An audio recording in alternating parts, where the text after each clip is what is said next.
Welcome back to Daytime Ottawa. Well, of course, a lot of our focus is on, it's a new year and New Year's resolutions. And many of you out there are probably saying to yourselves, you know what, it's a New Year's resolution.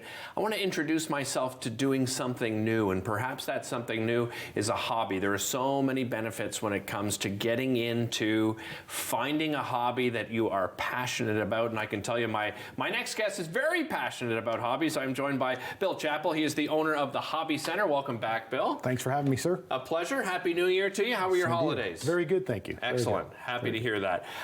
Yeah, Bill, you've been on the show before, but for people that are tuning in for the first time, and we have a chance to introduce you to them, tell us a little bit about your background. Well, I run the Hobby Center. That's how I make a living. So I've been selling hobbies for about, coming up on 37 years now. So it's been a while. And I've decided that not only should I be selling hobbies, but I should be selling the idea of doing hobbies. That's probably as big a job as, actually selling the stuff, right. Is selling the idea of doing it. So how do you sell that idea? Well, we do it in the store. We do it online. I come on your show. Yeah. I get out there and put out the word. And what's coming up is this hobby show this weekend in Aylmer, Quebec, okay. In a shopping center. And this excellent. is the perfect way to learn about hobbies. Well, okay, let's talk about that then. Let's have that little bit of introduction. So what are some of the benefits of getting into a hobby? Getting into a hobby gives you focus. It takes your mind off things. It gives you a feeling of accomplishment when you create something. It's kind of like, an artist in their picture.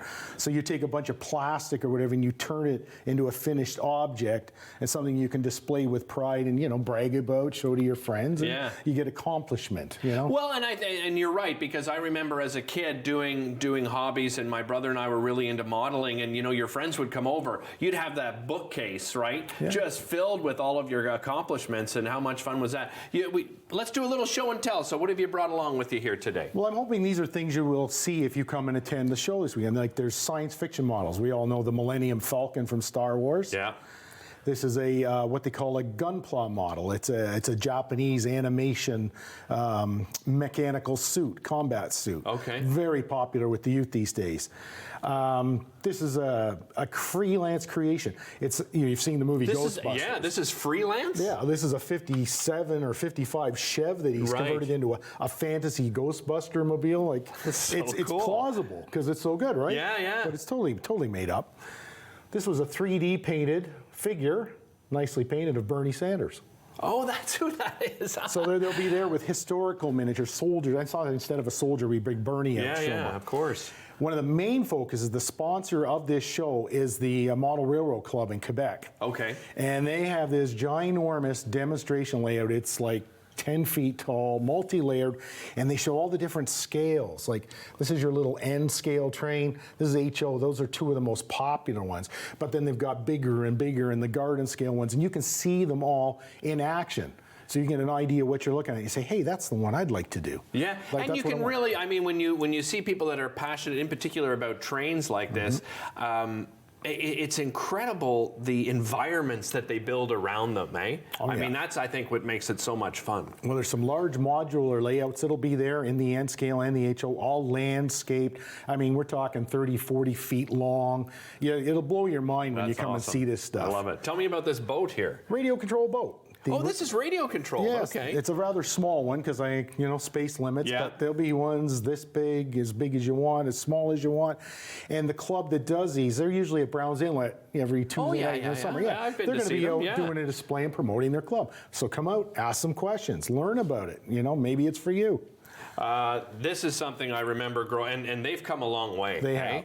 That's a radio-controlled drift car. Oh, it's a drift car. That is so cool. What I'm doing here is the young lad that works for me, we're taking this sucker out, and we have nice smooth floors in this mall, and he's going to be doing some drifting out there. So you can come out and check him out drifting these cars.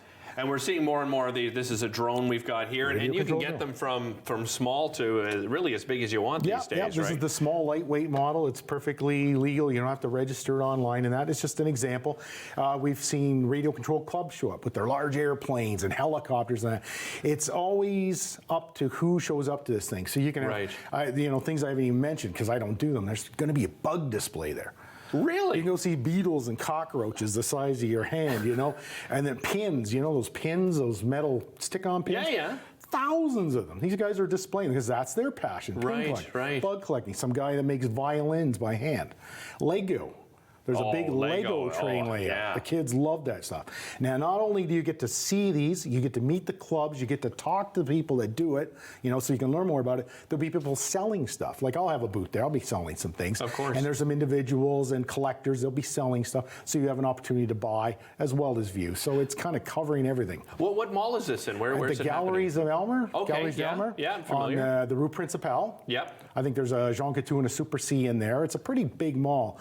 And it's kind of like a circular, and they've got, you know, train layouts at each end. So it'd be sort of kiosks vendors, and yeah, you just all walk through around. the whole mall. The mall's open, you can shop it, you can make a day of it. How And is it's this free. industry, and free is great, right? 10 a.m. to 4 p.m., I think, Each both day, Saturday, Sunday. Yep. How has the industry changed over the 37 years you've been involved? The radio control, I think, has got more affordable. Okay. So it's more accessible to Right. everybody. Trains, I mean, these are base models here, but they've got sounds and lights, and they do things, and it's crazy. The sky's the limit. Models, you know, there's been more selection of models than you could ever dream of. Yeah, I guess as you know, new movies come out and television series and things like that, right? This industry really jumps all over it, right? Oh, yeah. They're on the cusp of that. As I mentioned, that was a 3D printed thing. 3D printing is Yeah, becoming that's a big another thing. amazing you know? one. You wanted to do a quick PSA for those traveling from Ontario to Quebec. There's been some issues with license plate renewals, Yes, right? I'm afraid everybody should be aware that when you go to Quebec for anything, doesn't matter, they are very strict on checking license plate registration. So you don't have to pay to register your plates in Ontario anymore. We all know that. And they're not too strict on enforcing that, but over there they do check for it. Right. So take 5 minutes, go online, make sure your plates are up to date. Save yourself a lot of problems. Yeah, save yourself probably a couple $100. There was the Camp Fortune issue, I know, and people that were going to Le Nordique from Ontario. So a great PSA. Thanks again for joining us. Really appreciate it, I Bill. appreciate being here. Happy New Year again. Same and to you. Happy New Year to you at home. Don't go away. Lots more coming up, including how to get your sleep back on track. And we'll introduce you to a great actor and author coming up.